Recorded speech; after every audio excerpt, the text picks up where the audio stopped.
নজু মিয়ার ভাতের চ্যানেলে সবাইকে আবারও স্বাগতম। আজকে নজু মিয়া কি রান্না করবে এই প্রশ্নের আসলে কোনো দরকার নেই, কারণ হাতে দেখেই বোঝা যাচ্ছে যে আজকে নজু মিয়া একটা কাঁঠাল রান্না করবে। যদি কাঁঠাল না রান্না করে তাহলে এই কাঁঠাল ওর মাথায় ছুঁড়ে মারা হবে। যাই হোক, তো কাঁঠাল বাংলাদেশের জাতীয় ফল। জাতীয় ফল কেন? কারণ এই কাঁঠালের হেন কিছু নাই যা মানুষ ব্যবহার করে না। কাঁঠালের একেবারে সব কিছু, কাঁঠাল পাতা থেকে শুরু করে কাঁঠালের ছাল, বাকল, এই যে বাকলের নিচে যে চমৎকার একটা রং পাউডার পাওয়া যায়, সেটা কিন্তু কাপড়ের রং হিসেবে, বিশেষ করে যখন এইসব কেমিক্যাল রং ছিল না, তখন এই কাঁঠালের এই বাকলের নিচের এই চমৎকার রংটা কাপড়ে দেওয়া হতো, কাঁসাই বস্ত্র। যাই হোক, আমরা যেহেতু টেক্সটাইল নিয়ে আলাপ করছি না, আমরা রান্না নিয়ে আলাপ করছি, আমরা কাঁঠালে আসি। তো কাঁঠালের কি, এই যে কাঁঠালের যেটা একেবারে ছোটবেলায় হয় সেটা হচ্ছে মুচি, সেটা মুচি ভর্তা করে খাওয়া যায়। কাঁঠাল যখন একটু একটু মানে বড় হয় না, পাকে না, একটু কচি থাকে, তখন এটাকে খাওয়া হয় তরকারি হিসাবে। এমনকি যারা মাংস খায় না, নিরামিষ ভোজী, তাদের কাছে এই কচি কাঁঠালের তরকারি মাংসের বিকল্প। এই জন্যই এটাকে বলা হয় গাছ পাঠা। এই কচি কাঁঠাল বা গাছ পাঠা, এটাকে আজকে আমরা রান্না করে খাবো। এটা কি রান্না করব? মুগেশ্বরী এঁচড়। ও আচ্ছা, এটাকে এঁচড়ও বলা হয়। মানে মূলত কচি কাঁঠাল, গাছ পাঠা, এর বাইরে সবচেয়ে বেশি যে নামে পরিচিত সেটা হচ্ছে এঁচড়। ইঁচড়ে পাকা, মানে এখনো পুরোপুরি পাকেনি, ইঁচড়ে পাকা সেই এঁচড়। এই এঁচড় দিয়ে অনেক কিছু করা যায়। এঁচড় দিয়ে কোপ্তা করা যায়, এঁচড় দিয়ে ডালনা করা যায়, ভর্তা করা যায়। আমরা আজকে করব মুগেশ্বরী এঁচড়। মুগেশ্বরী এঁচড় কি? মুগ ডাল দিয়ে। আচ্ছা, সেটা আমরা দেখিয়ে দেব। তার আগে বলি যে এই কাঁঠাল, এই কচি কাঁঠাল কাটাটা একটা খুবই জটিল কাজ। এটা ভেতরে অনেক আঠা বা কষ থাকে। তো এটা প্রথমে এই আগা এবং মাথা ফেলে দিয়ে তারপরে এটাকে একদম ফালি ফালি করে, কয়েকটা ফালি করে কেটে নিতে হবে। তারপরে এই যে কাঁঠালের এই যে কাটা, এগুলো খুলে ফেলতে হবে। আর এর ভেতরে, একেবারে ভেতরে এই দণ্ডটা আছে, এটার সাথে যে বস্তুটা থাকে অনেকটা ভীমের মতো, গদার মতো। তো সেটাকে শুধু ফেলে দিতে হয়, বাকি পুরোটাই আসলে একদম বীজ সহ, কারণ বীজগুলোও কচি। তো বীজ সহ এটাকে কেটে রান্না করে খাওয়া যায়, বা ভর্তা করে খাওয়া যায়, কোপ্তা করে খাওয়া যায়, নানাভাবে খাওয়া যায়। তো আমরা চলুন আজকে আমরা কিভাবে এটা কাটতে হয় সেটাও আমরা দেখিয়ে দেব। তো এই ইঁচড়ে পাকা এঁচড়, এটাকে প্রথমে আমরা এই আগাটা কেটে ফেলবো। আমরা গোড়াটাও একটু কেটে ফেলবো। কচি কাঁঠাল। আচ্ছা, এবার আমরা যেটা করব, এই কাঁঠালটাকে, যেহেতু এই কাঁঠালে বেশ আঠালে আছে এবং এগুলো হাতে লাগলে উঠবে না, তাই এটা ধরার আগে হাতটাকে ভালো করে সরিষার তেল মাখিয়ে নিলাম। আমরা ছুরিটাতেও একটু সরিষার তেল দিয়ে নিই।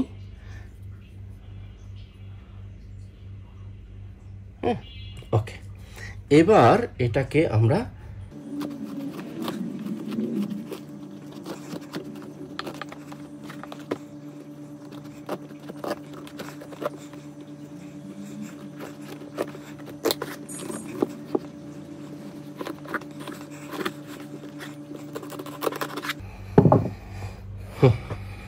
আমরা আপাতত দুটো ভাগ করলাম। এবার এটাকেও আমরা আচ্ছা ভাগ করে ফেলবো মাঝামাঝিতে।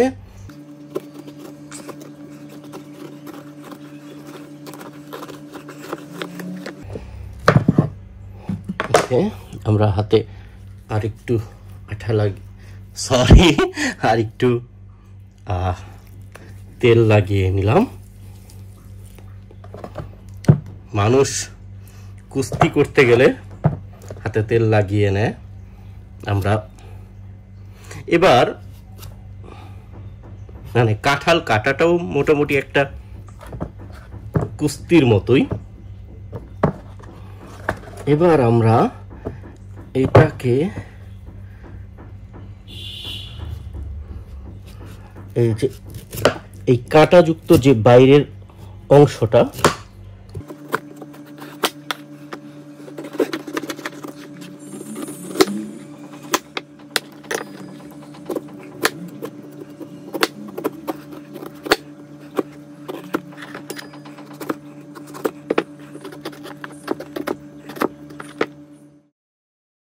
কাঁচা কাঁঠাল কাটা শেষ হলো। ডুমো ডুমো করে বড় বড় সাইজে কেটে নিয়েছি, একটু বড় বড় করে। আমি একটা ফাঁকিবাজি করেছি, মানে ছুরিতে কাটতে খুব সুবিধা হচ্ছিল না, তাই আমি বটিতে কেটে এনেছি। আচ্ছা, এখন এটার ভিতরে যেহেতু একটু আঠা আঠা কষ আছে, তো এটাকে যাতে এই আঠা আঠা ভাবটা দূর হয় সেটার জন্য আমি কিছুক্ষণ এই সাধারণ তাপমাত্রার পানিতে হলুদ এবং লবণ মিশিয়ে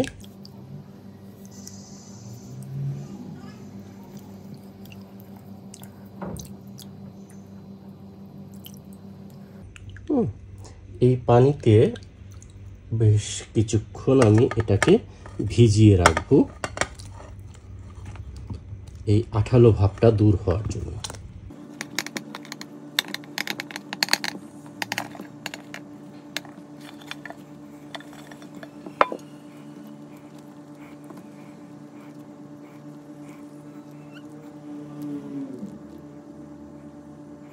এটাকে আমি এভাবে ভিজিয়ে রাখবো 1 ঘন্টা। তো কাঁচা কাঁঠালটা ভিজিয়ে রেখেছি আমরা হলুদ আর লবণ মেশানো পানিতে। এর ফাঁকে আমরা মুগ ডালটা, এই যে মুগ ডালটা একটু টেলে নিব, টেলে ভিজিয়ে রাখবো। তো যেহেতু মুগেশ্বরী এঁচোড়ের একটা গুরুত্বপূর্ণ উপাদান হচ্ছে মুগ ডাল।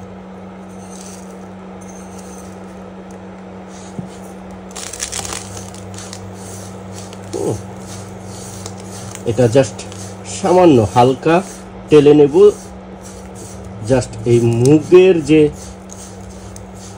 একটা গন্ধ সেটা একটু কমানোর জন্য।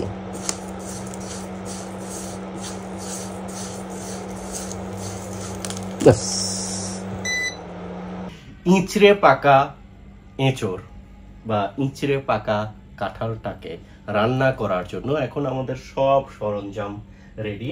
আমরা কাঁঠালটাকে, এই যে এঁচোড়টাকে 2 ঘন্টা পুরোপুরি না, 1 ঘন্টার কিছু বেশি সময় আমরা হলুদ এবং লবণ মেশানো পানিতে ভিজিয়ে রেখেছিলাম যাতে এই কষালো ভাবটা দূর হয়। অনেকটা হয়ে গেছে, বাকিটুকু রান্না করতে করতে হয়ে যাবে। অনেকটা না, মানে অলমোস্ট এখন আর আসলে সেরকম নাই। তো এখন এটা ধুয়ে রুম টেম্পারেচারের পানিতে ভিজিয়ে রেখেছি, এখন রান্না করব। এর বাইরে আমি অনেক কিছু নিয়ে নিয়েছি। তো এখন আমরা মূল রান্নাটা শুরু করব। আমরা এখানে পেঁয়াজ, আদা, রসুন এবং কাঁচামরিচ একসঙ্গে বেটে নিয়েছি। এখানে আছে এঁচোড়, আমরা হলুদ এবং লবণ মেশানো পানিতে 1 ঘন্টার কিছু বেশি সময় ভিজিয়ে রেখে এখন ধুয়ে নিয়েছি। এখানে আছে আলু, এঁচড়ের সাথে আলু দেব। তো আলুটা ভেজে নেব এখন, কেটে বেশ চাক করে কেটে ভিজিয়ে রেখেছি।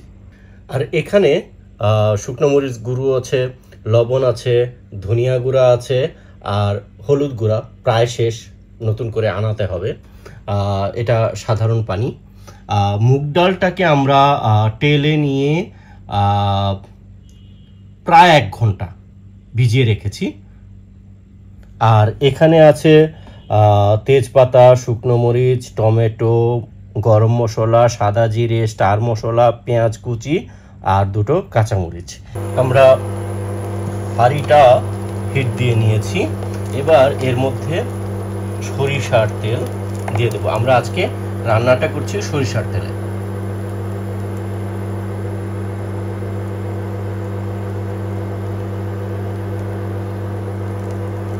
আমরা অল্প একটু তেল দিয়ে নিলাম। আমরা প্রথমে যে কাজটা করব,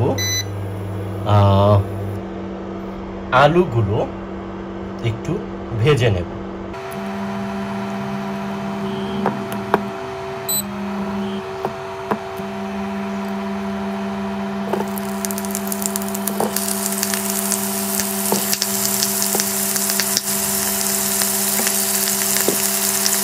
আলুগুলো ভাজার সময় আমরা অল্প হলুদ গুঁড়ো, অল্প সামান্য,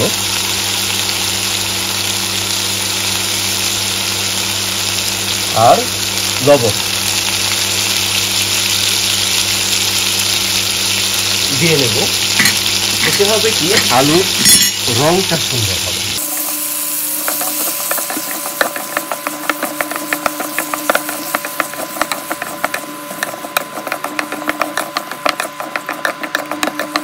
হলুদ এবং লবণটা সুন্দরভাবে প্রত্যেকটা আলুর গায়ে মিশে গেছে। এখন আমরা এটাকে ঢেকে রাখব।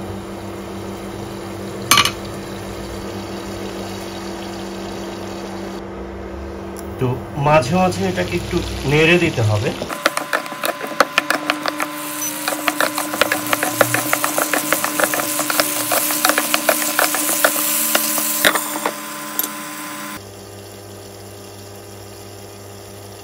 তো আলুটা হয়ে গেছে। আলুটা এখন আমি তুলে ফেলবো। আলুটা তুলে ফেলছি।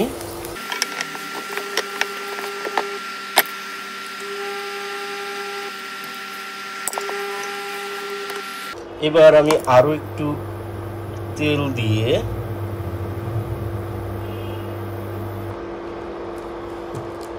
এবার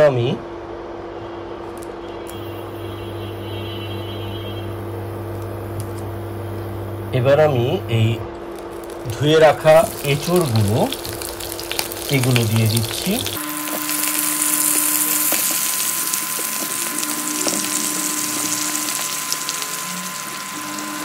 এবং এই এঁচড়ের সঙ্গেও আমি অল্প একটু হলুদ গুঁড়ো,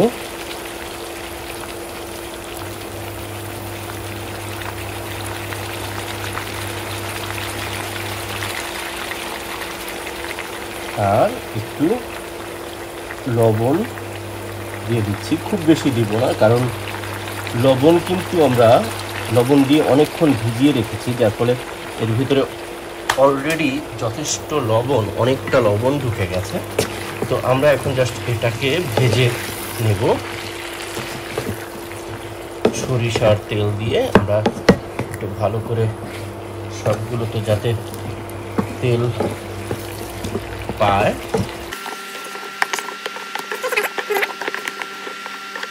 উল্টে পাল্টে ভেজে দেব।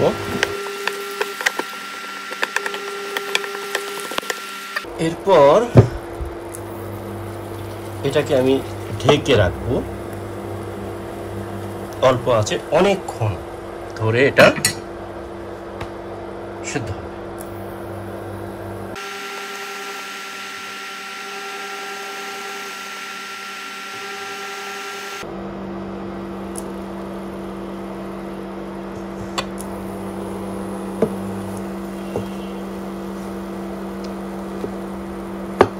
একদম সিদ্ধ হয়ে গেছে,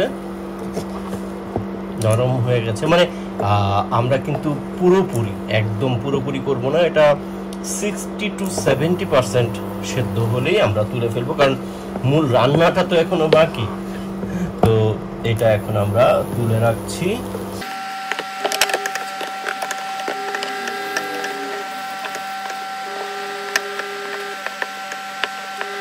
এবার মূল রান্না শুরু হবে। আমরা একই হাঁড়িতে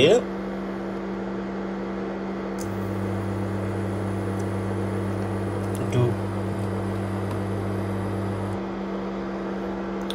সরিষার তেল নিয়ে নিলাম, একটু গরম হওয়ার জন্য আমরা অপেক্ষা করব। প্রথমে আমরা এই সর্ষের তেলের মধ্যে ছেড়ে দেব তেজপাতা,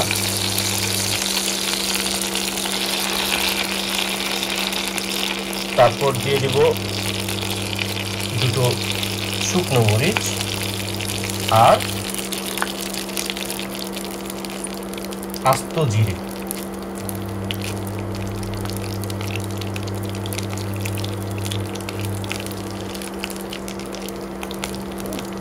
এবার একটু নেড়ে চেড়ে নিব।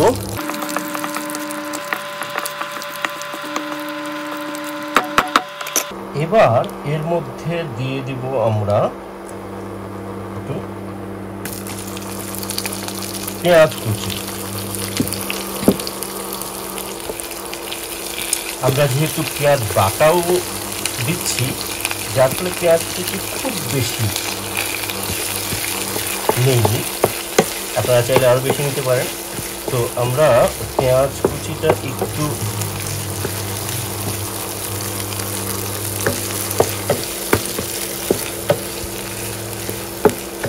সোনালি রং হয়ে এলেই আমরা এর মধ্যে দিয়ে দেবো অন্য মশলাগুলো।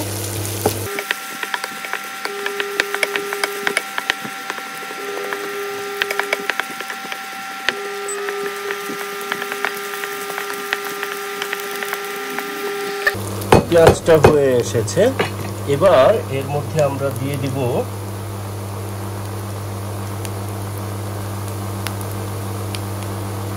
লাল মরিচ গুঁড়ো।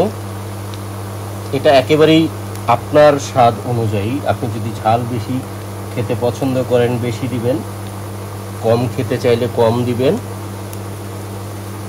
আমরা খুব বেশি দেইনি, কারণ হচ্ছে যে আমরা পেঁয়াজ বাটার সঙ্গে কাঁচামরিচ বাটা দিয়েছি, আগে দুটো শুকনো মরিচ দিয়েছি, সব কিছু মিলিয়ে আমরা খুব বেশি দেইনি। আচ্ছা, এর মধ্যে আমরা দিয়ে দিলাম হলুদ গুঁড়ো, এবার একটু ধনিয়া গুঁড়ো, এবার লবণ স্বাদ মতো। লবণও আমরা বেশি দেইনি, কারণ হচ্ছে যে আমরা আলুতে লবণ দিয়েছি, তারপরে এঁচোড় লবণ দিয়ে একবার ধুয়ে ভিজিয়ে রেখেছি, আর একবার লবণ দিয়ে সেদ্ধ করেছি, অনেক কিছু করেছি। তো এরপরে আবার বেশি লবণ দিলে ব্যাপারটা বেশ লবণাক্ত হয়ে যাবে, তো সেই কারণে আমরা লবণটা দিইনি। আমরা মশলাটা যাতে পুড়ে না যায় সে কারণে একটু পানি দিয়ে দিচ্ছি।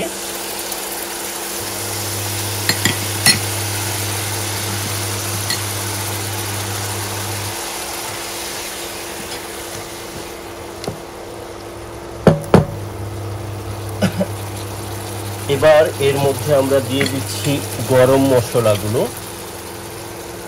এলাচ, দারচিনি, লবঙ্গ ইত্যাদি।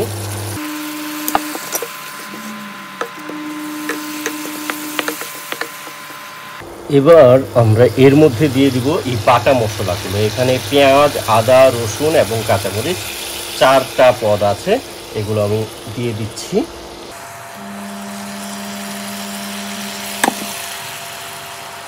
এবার মশলাটা ভালো করে কষিয়ে নেব।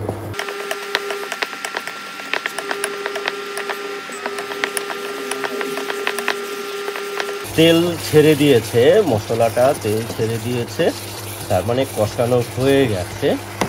এবার এর মধ্যে আমরা দিয়ে দিব মুগ ডাল। মুগ ডালগুলো 1 ঘন্টার বেশি সময় আমরা ভিজিয়ে রেখেছিলাম, তো সেগুলো এখন দিয়ে দিচ্ছি। মুগ ডালটা আমি একটু বেশি পরিমাণে নিয়েছি, যেহেতু মুগেশ্বরী এঁচড়, তো মুগ ডালের আধিক্যটা আমি রাখতে চেয়েছি। আপনারা চাইলে আরও কম, মানে অনেক কম দিতে পারেন, একেবারেই আপনাদের পছন্দ অনুযায়ী। আর মুগ ডালের বদলে আপনারা চাইলে মসুর ডাল বা ছোলার ডাল বা বুটের ডাল এগুলো দিয়েও করতে পারেন ব্যাপারটা, কিন্তু সেক্ষেত্রে এটার নাম অবশ্যই মুগেশ্বরী হবে না, সেটা অন্য কিছু একটা নাম আপনারা দিতে পারেন।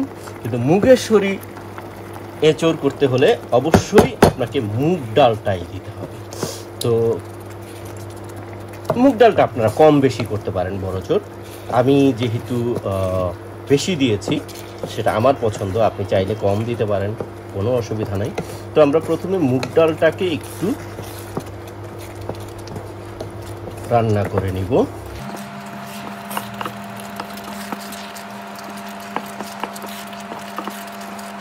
তো এটা একটু হয়ে নিক, আমরা একটু ব্যাপারটাকে ঢেকে নেই, ঢেকে রাখি, একটু হয়ে নিক, তারপরে আমরা এর মধ্যে বাকি জিনিসগুলো যুক্ত করব। আমরা দেখি ডালটার কি অবস্থা।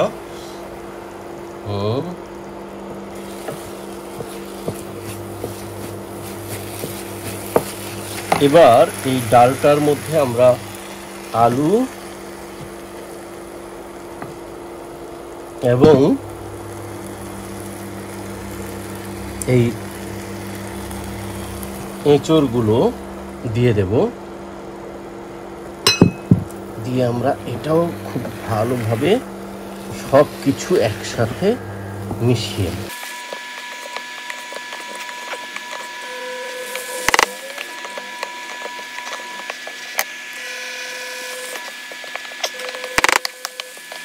সুন্দর করে মিশিয়ে দেওয়া গেছে। আমরা আরেকটু মিশিয়ে দেব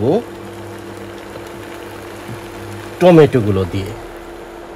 আমরা বেশি টমেটো দেইনি, 4টা টমেটো, একটা টমেটো 4 টুকরো করে নিয়েছি। তো এটাকেও একটু মশলার সঙ্গে একটু মিশিয়ে রাখলাম। তো এখন এটা কিছুক্ষণ এভাবে হবে, তারপর আমরা ঝোল দিয়ে। তো এখন আমরা এটাকে আবারও ঢেকে রাখছি কিছুক্ষণের জন্য। তো আমরা আরেকবার একটু নেড়ে চেড়ে দেব।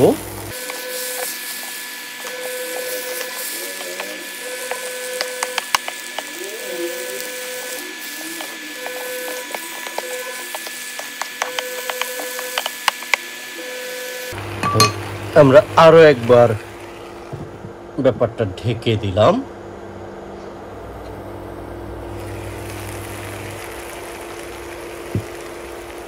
আমার মনে হয় এবার ঝোল দেওয়ার সময় হয়ে গেছে। আমরা গরম পানি, ফুটনো গরম পানি আমরা ঝোল হিসেবে দিয়ে দিচ্ছি। আপনারা চাইলে বেশি ঝোল দিতে পারেন, কিন্তু আমি আসলে বেশি ঝোল দিচ্ছি না। যতটুকু হলে ব্যাপারটা বেশ মাখো মাখো ধরনের, ভুনা ভুনা ধরনের হয়, কিন্তু আবার একটু গ্রেভিও থাকে, ঠিক ততটুকুই দিচ্ছি।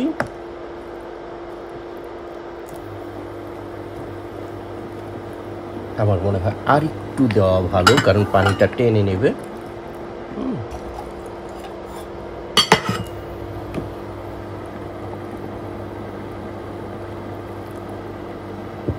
ওকে, আমরা এবার একটু নেড়ে নেই।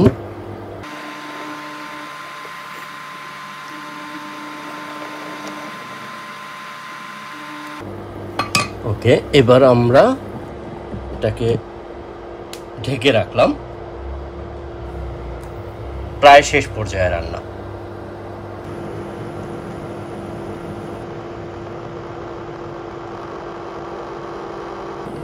আমাদের রান্নাটা প্রায় হয়ে গেছে এবং কি দারুণ একটা গন্ধ, খুবই চমৎকার একটা গন্ধ পাওয়া যাচ্ছে। আমরা একটু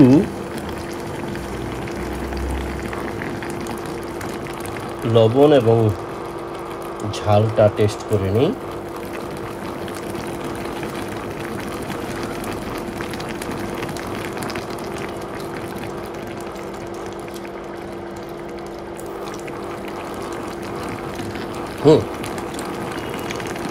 একদম হয়ে গেছে।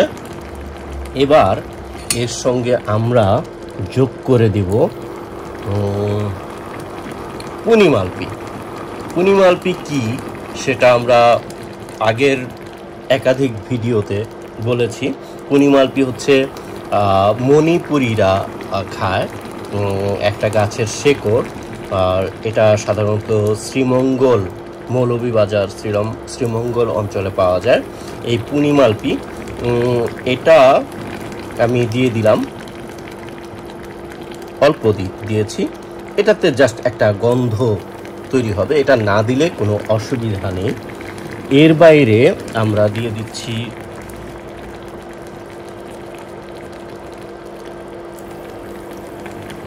এই ভাজা জিরা গুঁড়ো করে রেখেছিলাম সেটা।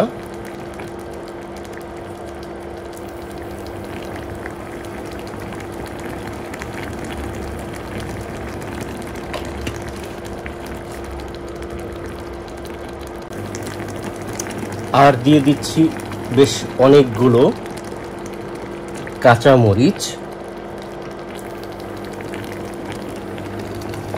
এবার এটাকে একটু নেড়ে দেব।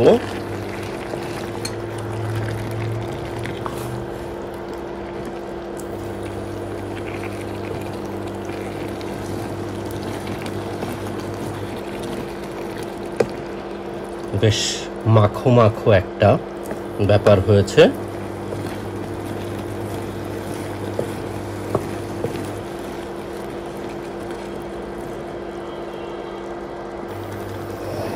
এটা আমরা একটু নেড়ে দেব, নেড়ে চেড়ে জাস্ট কয়েক মিনিটের জন্য ঢেকে দেব।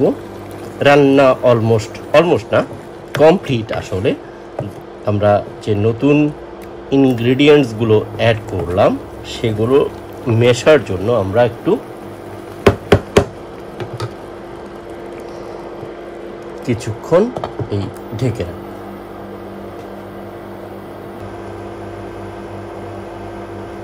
আমার ধারণা রান্নাটা পুরোপুরি হয়ে গেছে। আমরা একটু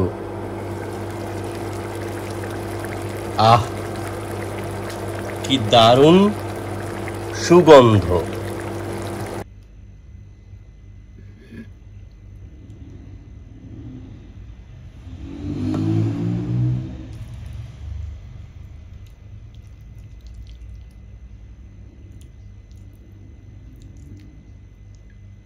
রান্না শেষ হলো আমাদের ইঁচড়ে পাকা কাঁঠালের এঁচড়, যার নাম মুগেশ্বরী এঁচড়।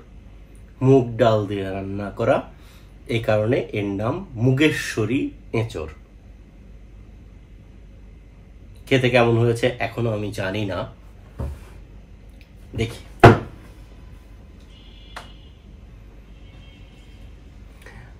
এঁচড়টা একদম তুলতুলে মোলায়েম, মখমলের মতো মোলায়েম নরম। হ্যাঁ, অনেকেই একটু শক্ত শক্ত পছন্দ করেন, মানে কামড় দিলে দাঁতে যেন লাগে, সেটা একেবারেই ব্যক্তিগত পছন্দ। আমার ব্যক্তিগত পছন্দ হচ্ছে একদম তুলতুলে নরম মোলায়েম, গলে যাবে। মাংসের বেলাতেও তাই। মাংস, ধরা যাক গরুর মাংস, আমি সবসময় চেষ্টা করি একদম তুলতুলে নরম করে। আবার অনেকে পছন্দ করে দাঁত দিয়ে টেনে ছিঁড়বে, এটার মধ্যে একটা জান্তব আনন্দ আছে। ওকে, এটা একেবারেই যার যার ব্যাপার। তো আমি তুলতুলে নরমটাই পছন্দ করি। খেয়ে দেখি।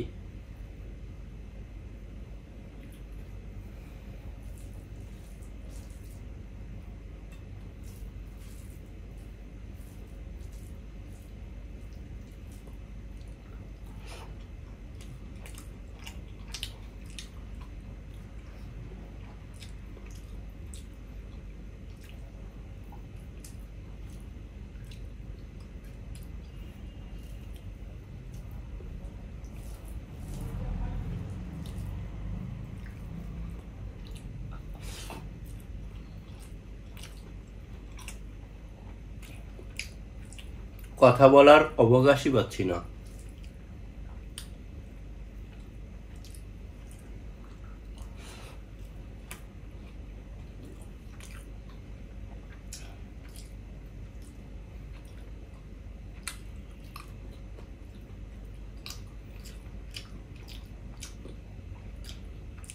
আমি এটুকু শুধু বলতে চাই যে এই এঁচোড়কে অনেকে গাছ পাঠা বলে, মানে গাছে ধরে, মানে গাছে ধরে যে পাঠা।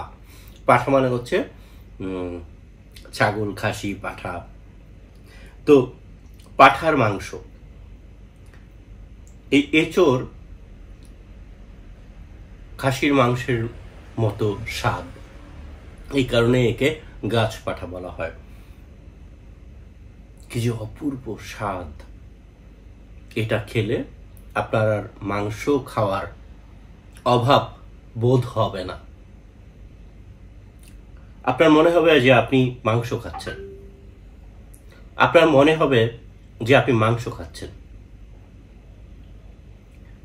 এঁচোড়ের সিজন এখনো চলছে, এখনো বাজারে এঁচোড় পাওয়া যাচ্ছে, মিস করবেন না। রান্না করুন মুগেশ্বরী এঁচোড়। এটা আপনি মসুর ডাল বা ছোলার ডাল দিয়ে রান্না করতে পারেন, সেটাও কাছাকাছি স্বাদ হবে, কিন্তু আমি মুগ ডাল পছন্দ করি, এই কারণে মুগেশ্বরী এঁচোড়। আর কথা বাড়িয়ে লাভ নেই, এখন আমার খাওয়ার পালা।